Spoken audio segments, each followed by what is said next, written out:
Hi folks, so we're back to this Sansui 9090dB. This is the tuner section. I completely recapped the tuner regulator board and the tuner board itself. And I want to talk a little about the regulator board. If you notice, its heatsink assembly is pretty sizable, and they had this 470 microfarad capacitor in a sleeve, I believe, to protect it from the heat.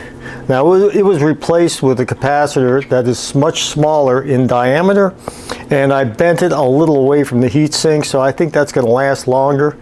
And this one down in here is so far the only capacitor I pulled out of this unit so far that measures badly. It's supposed to be 10 microfarad, and here's what it reads. You can see the ESR is way up, and the value is about a third of what it should be. Now, it's time consuming to test each one of these, but I really just do this as a hobby, and it's more a matter of curiosity. I'm just curious how many of these are bad.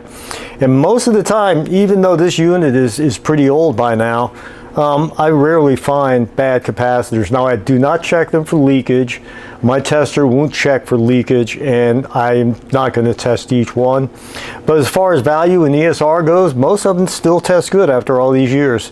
Sansui used excellent components, and this is somebody's personal stereo that I assume they've had in their home. Hasn't been in somebody's garage or shed exposed to the elements. And I'm sure that also plays a pretty large factor.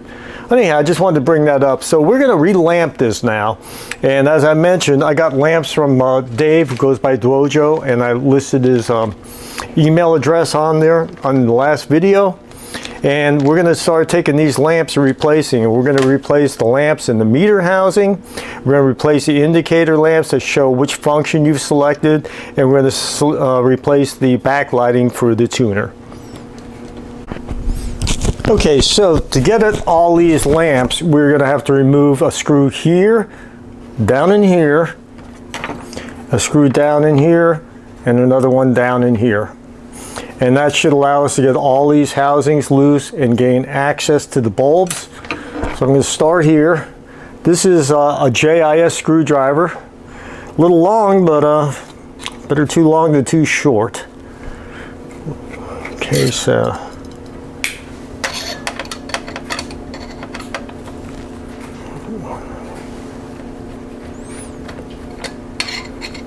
and something else I want to point out while we're here is I bought one of these magnetized dishes. Got this, I think, at Harbor Freight as well. And when I'm just going to do something temporary like this, I'll put them in here so they don't get lost.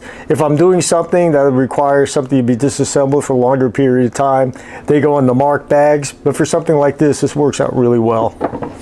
Okay, so somebody's been in here, and I think they lost one of the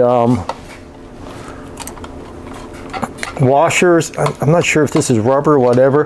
While I have worked on these in the past, I have never done a relamp. So we're both going to see what happens here. I think we can just loosen that one. Okay, so our housing should come out. Okay, and we have to be careful of our tuner assembly here. So we don't want to pull this too far, but it does expose the lamps, so we can change all those, and the same with our meter assembly. So I'm going to turn the camera off so I can focus my attention on this, and I'll show you what I found. Okay, so it looks like I'm going to have to drop the regulator board for the tuner so that I can make room to get the lamps out of the meter housing. So I'm going to take these two screws out. And that's why I have a carpet down here, so that the screws don't bounce. When I had nothing but concrete, they would bounce off under my bench and go into the fourth dimension somewhere, never to be seen again. So I have a piece of carpet on the floor here, and that was the sole purpose. It's also nice when I'm out here barefoot, because concrete gets hard in your feet after a while. Okay, so now that that's been loosened, we should be able to get our meter housing loose. Oh my. There we go. Okay, so we can get to all these lamps. These are what they call fuse lamps because they look just like fuses. So we're going to replace these, and then we have to replace all these indicator lamps. Dave is great. He already has wires on them. So all we have to do is put the lamps in these guys and put them back in.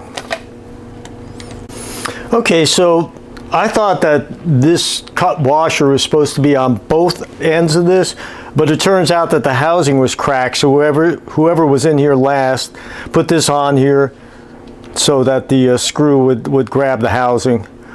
So that's the deal with that. There's nothing missing from the other side. This was just put in to make sure that the housing stays clamped down.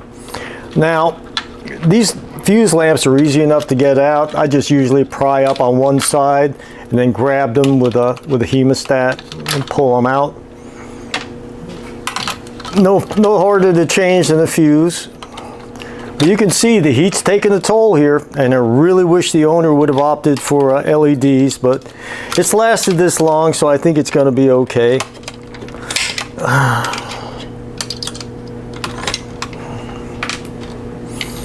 All right. And putting them in is even easier. They just pop right in, again, just like a fuse. Okay.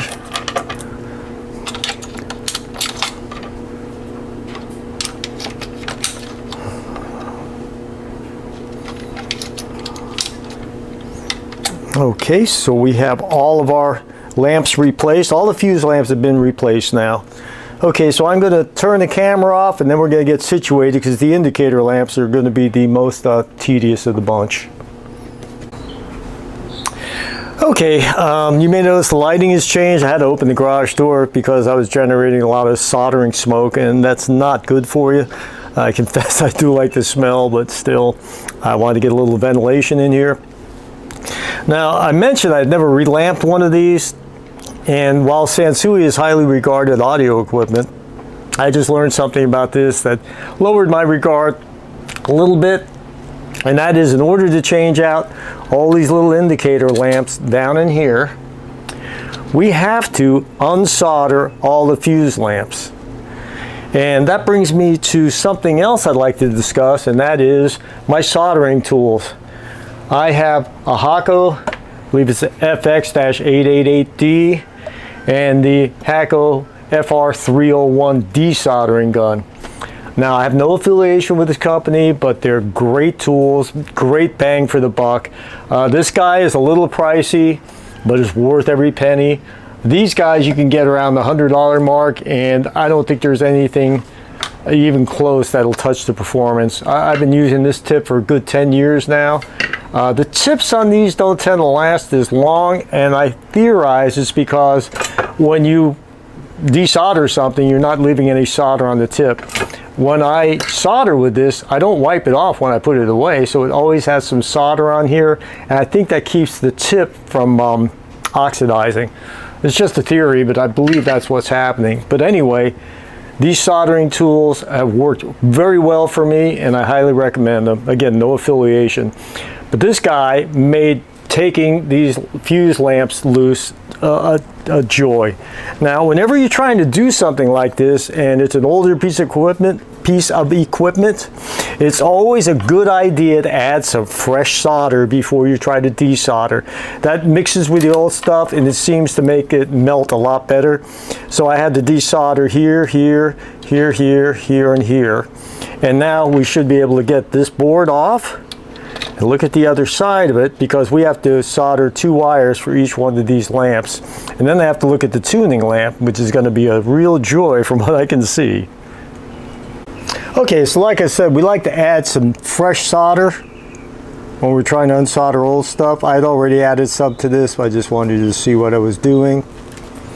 I'm wearing my visor because while I do have a good eyeball for bending leads to space, I have really bad vision. And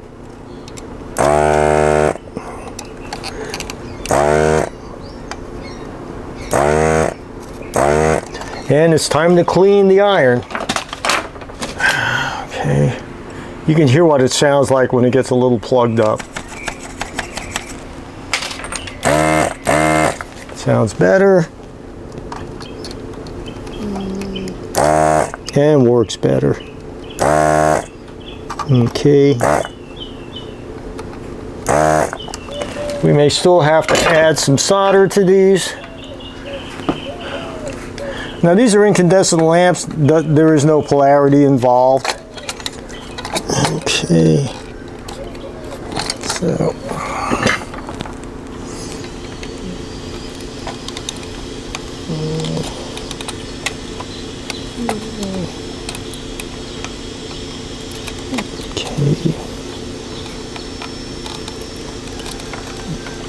Okay, we'd probably be better served by simply heating them, pulling the leads out, and then cleaning up the holes. So that's what I'm going to do in the future. I'm going to do most of these off camera because it's tedious, and you don't need to watch me do that.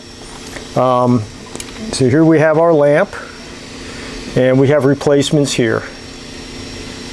Okay, so I'm going to pull out this little sock here, unless it's melted in. And then we'll put on the new lamp. Okay, so I just had to work that little boot off of there like that. So we pull it up and then we seat our lamp in it. Okay. And this is what holds it into the lamp housing. Okay, that looks pretty good. And I'm going to cut these leads to be about the same length as the old ones. It should be right about here.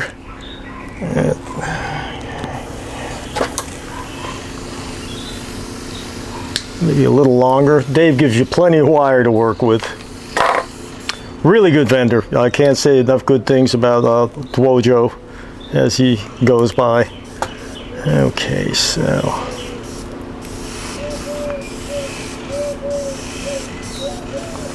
Okay, so we just strip the ends here.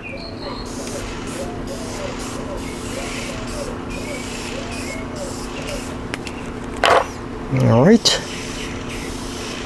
Twist them up, push them through the holes, and solder them in.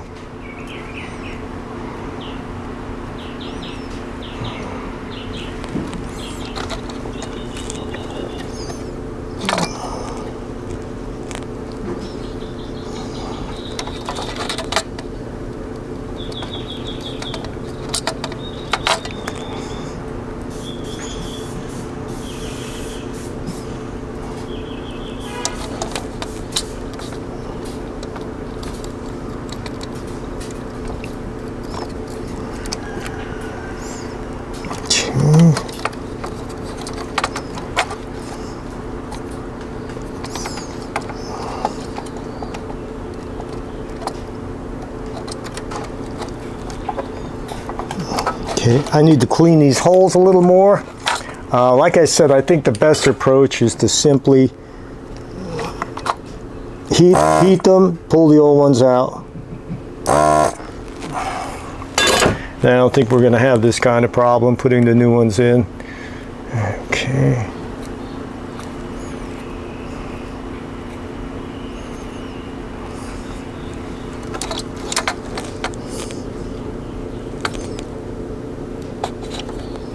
Okay, that one's good. Yeah, much better.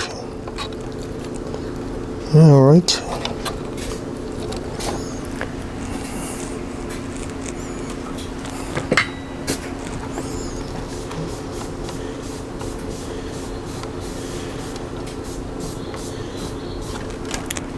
All right, and like I said, I'm just going to heat these and pull them out. I think that approach is going to work a lot better. Let me seat this one. Okay, so that's in. Grab this guy. And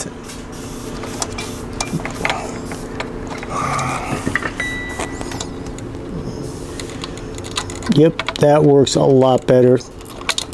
All right, so we do that, and now we just clean the holes out.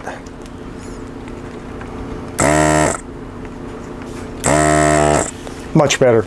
Okay, I'm going to do the rest of these off camera, and I'll be right back. Okay, so I didn't think the lamps were working but I had the garage door open. It was so bright in here, I couldn't see them. You can see the lamps working, the indicators, and if I change functions, let's see, hang on. Phono 2, Phono 1, FM, AM, auxiliary. Auxiliary's working. And I want to show you what's going on with AM. I hardly get anything in the garage here. Let's see, turn the volume up.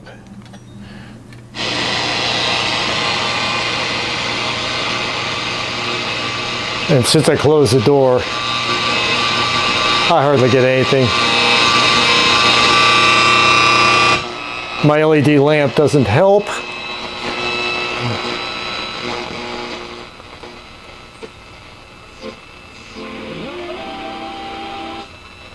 It was better with the door open, but FM I have an antenna, and actually I have to mount this outside, so I have an AM FM antenna. But I need to show you what the FM is doing, and I'll talk about how we're going to fix it. It's as low as 0% on select 2022 and 23 models. That's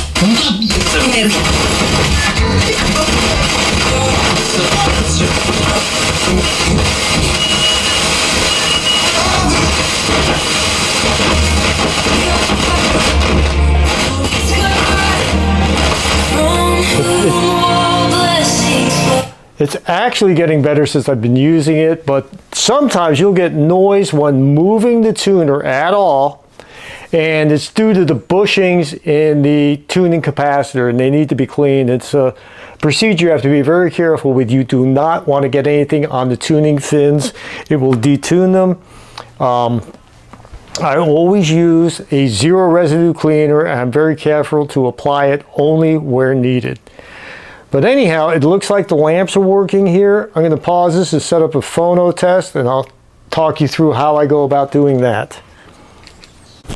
Okay, so when I test the phono input of a integrated amp or receiver, I usually use my distortion analyzer, put a very low level signal in, and just make sure it looks good. But in order to listen to it, I don't really have any place to put a turntable out here. This area is not conducive to having one. So what I decided to do is I was going to use CD or a computer file to play an audio track. Now, besides the level issue, because phono inputs are very sensitive, they have to be to pick up the signal from a moving coil or moving magnet cartridge. So there's a lot of gain in the stage, so it's not a problem to attenuate that. For that, I'm just using this little volume control in the box. I think I picked it up from Amazon, around $20, $25. But that's not enough, because then you have the RIAA equalization curve, which is put in place to overcome the limitations of the vinyl medium. So they apply the curve during the cutting of the record, or the master disc, and then when you play it back in a unit like this, it has the appropriate built-in, call it a preset equalization curve, to reverse that and make it sound natural. So, in order to play a CD, I not only have to knock the level down, but I also apply a reverse RIAA curve to it. And I made a video on that. If you look at my channel, you'll see it. And that's how I can test these out. So what I do is I just burn a CD, knock the level down, and I just play it.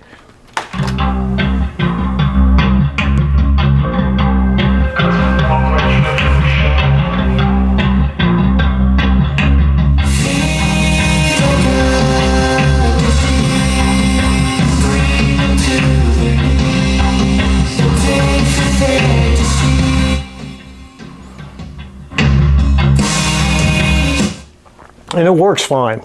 I decided to do this because you can buy a little hardware board that is a stereo reverse RIAA filter, but they're about 50 bucks.